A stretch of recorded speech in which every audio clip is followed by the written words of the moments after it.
আসসালামু আলাইকুম। সবাই কেমন আছেন? আশা করি ভালো আছেন। আজকে আবারও আপনাদের সামনে ভিডিও নিয়ে চলে আসলাম। এই যে দেখেন, গ্যারেজের গার্ডেনে কত সুন্দর ফুল ফুটেছে, আরও সুন্দর সুন্দর ফুল। এই ফুলটাও কিন্তু অপরূপ সুন্দর। তো আজকে বের হওয়ার একটাই কারণ হচ্ছে আজকে এই যে বুঝেন তো ওয়েদার কত ভালো যাচ্ছে দেখেন। আর এই ওয়েদারে কে না বাইরে বের হতে চায়, সবাই চাবে। আর রিজন হলো আমার বাচ্চা, কারণ ও হচ্ছে পার্কে যেতে চাচ্ছে। তো বলতেছে পার্কে যাব, আর বাচ্চারা একটু বায়না ধরলে আর পার্কে গিয়ে খেলা করলেও ভালো। তো যাই হোক, এখন এই যে বেরিয়ে গেলাম বাইরে, একটু পার্কে খেলায় নিয়ে আসব। তো ভিডিওর সাথেই থাকেন আপনারা। যে এই চলে আসলাম, দেখেন এইটা হচ্ছে পার্কেরই এক সাইডের দোলনার সিস্টেম। দেখেন কি সুন্দর অপরূপ আবহাওয়া। আর দেখেন গাছে কিন্তু কোনো পাতা নাই, কিন্তু একটু একটু মনে হচ্ছে পাতা ধরতেছে। তাই ভাবলাম আপনাদের সাথে এই মুহূর্তটা আপনাদের সাথে একটু হলেও শেয়ার করি। আর ওই যে বিমান যাচ্ছে দেখেন। তো যাই হোক, আমার ভালোই লাগছে, তাই ভাবলাম আপনাদের সাথে এই অপরূপ সৌন্দর্যটা একটু শেয়ার করি। এখানে দেখেন গাছ আর গাছ, বড় বড় গাছ, কিন্তু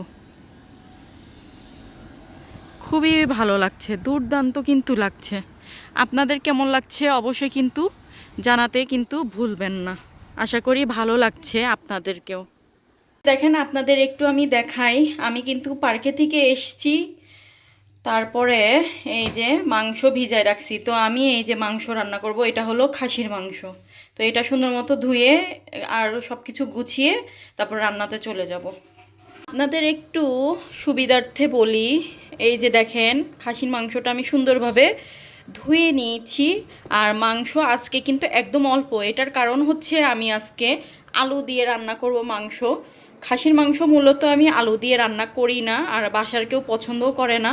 কিন্তু আমার কেন জানি মনে হচ্ছে আজকে আমার মন চাচ্ছে একটু আলু দিয়ে খেতে। আর মাংসটা আজকে একদম ভুনা করব না, কারণ আলু দিব, একটু ঝোল ঝোল তো রাখবো, পাতলা ঝোল না, গাঢ় ঝোল। তো এখানে আমি সব মশলা দিয়ে কষিয়ে নিয়েছি, এখন দেওয়ার পালা আমার মাংস। এই যে আমি কিন্তু মাংসটা দিয়ে ফেলছি। আর যারা যারা আমার ভিডিও দেখেন তারা অবশ্যই জানেন আমি একটু সব রকম মাংস বেশি বেশি করে রেখে দিই, যেন একদিন রান্না করে 2 দিন খাই। তো মূলত আজকে অল্প মাংস রান্না করছি। আর যেহেতু আলু দিব, 2 দিন তো খাবোই না, আজকেই খেয়ে ফেলবো ইফতারি আর সেহরিতে, যেন খেয়ে শেষ হয়ে যায়। আর আজকে কিন্তু আমি মন মতো রান্না করছি। আমার একটু মন চাইছে আলু দিয়ে ঘন, মানে যেই ঝোলটা থাকে, পাতলা ঝোল না, সেইভাবে রান্না করে খাওয়ার জন্য। তাই রান্না করছি, আশা করি ইফতারিতে ভালো লাগবে, সেহরিতেও খাওয়া হয়ে যাবে। এই যে আপনাদের একটু দেখাই, আমার কিন্তু মাংসটা মোটামুটি কষানো হয়ে গিয়েছে। এখন আমি এই যে আলুগুলা দিয়ে দিব। এই আলুগুলা এখন আমি এই যে দিয়ে দিচ্ছি। আর আজকে মূলত আমি কিন্তু একরকম রান্না করছি, কারণ রোজার মাসে এমনি খাওয়া কম হয়, সব সময় কিন্তু রয়ে যায় সব কিছু বেশি বেশি রান্না করলে।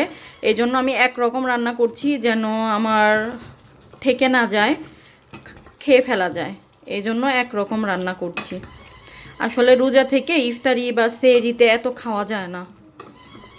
তো এই যে আমার কষানো হয়ে গেলে আমি পানি দিয়ে একটু মানে রান্না করে নিব, তারপরে আপনাদের মাঝে আবার আমি ফিরত আসবো। যে দেখেন আমি মাত্র খাসির মাংস রান্নাটা শেষ করলাম, আলু দিয়ে রান্না করে ফেললাম। ওইদিকে আমি ভাতটাও বসিয়ে দিয়েছি। আর আপনাদের একটু আমি দেখাই কেমন আমি ঝোল রেখেছি।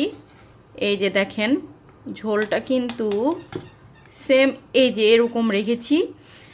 আজকে আলু দিয়ে রান্না করে একটু ঝোল ঝোল করে খাবো, এই জন্য। তো কেমন হয়েছে আমার রান্নাটা অবশ্যই কিন্তু আপনারা জানাবেন। আজকে আমার ভিডিও ভালো লেগে থাকলে লাইক কমেন্ট শেয়ার করে দিবেন। আর আমি যেহেতু আলু দিয়েছি, তো ঝোলটা আরেকটু ঠান্ডা হলে কিন্তু টেনে নিবে। আমাকে যারা যারা সাপোর্ট করেন তাদেরকে অসংখ্য ধন্যবাদ। এইভাবে সাপোর্ট করবেন। যারা যারা এখনও সাবস্ক্রাইব করেননি আমার চ্যানেলটা করে দিবেন। আজকে ভিডিও এই পর্যন্তই। সবাই ভালো থাকবেন। আল্লাহ হাফেজ।